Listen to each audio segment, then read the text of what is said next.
ಸಿಕ್ಕಾಪಟ್ಟೆ ಜ್ವರ. ಅವನು ಹಿಂಸೆ ಕೊಟ್ಟ ಅಂತ ಬಂದೆ. ಇದು ಬೇರೆ ಯಾರಿದ್ರು ಬರ್ತಿರಲಿಲ್ಲ, ನಾನು ಭಾಳ ಕಷ್ಟ ಹಿಂಸೆ ಕೊಟ್ಟು ಬಂದೆ. ಭಾಳ ಹಿಮಾಲಯ ಎಲ್ಲ ಸುತ್ತಕೊಂಡು ಸ್ವಲ್ಪ ಎಲ್ಲ ಇನ್ಫೆಕ್ಷನ್ ಆಯಿತು. ಕೋಮಲ್ ಅವರು ಈ ಚಿತ್ರದಲ್ಲಿ ಒಂದು ವಕೀಲನ ಪಾತ್ರ ಮಾಡ್ತಿದ್ದಾರೆ. ಆದರೆ ಅವ್ನು ನಿಜ ಜೀವನದಲ್ಲೂ ವಕೀಲನೇ. ಅವನು ಅವತ್ತು ಅವನು ಸ್ವಲ್ಪ ತಾಳ್ಮೆ ಅವನು ವಹಿಸಿದ್ದಿದ್ದರೆ,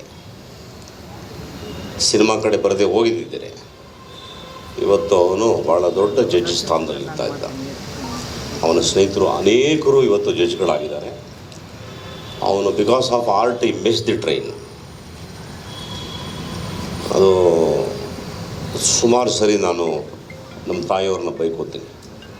ಎಂಥ ಕೆಲಸ ಮಾಡಿಬಿಟ್ಲು ನಮ್ಮಮ್ಮ, ನಾವೆಲ್ಲೋ ಹೊಟ್ಟೆಪಾಡೆ ನಾವೆಲ್ಲೋ ಬಂದ್ವಿ, ಅವನು ಕೂಡ ಬಣ್ಣ ಹಚ್ಚಿಸ್ಬಿಟ್ಲಲ್ಲ ಅಂತ ಸಿಟ್ಟತ್ತಿತ್ತು ನನಗೆ. ಇವತ್ತು ಪಾತ್ರದಲ್ಲಿ ಆತ ತಿರ್ಗಿ ವಾಪಸ್ ಲಾಯರ್ ಪಾತ್ರ ಮಾಡ್ತಿದ್ದಾನೆ. ನನ್ನ ಹೃದಯದಿಂದ ಅವನಿಗೆ ಶುಭ ಹಾರೈಸ್ತೀನಿ. ನಾಟ್ ಓನ್ಲಿ ಕೋಮಲ್, ಇಡೀ ಕನ್ನಡ ಚಿತ್ರರಂಗ.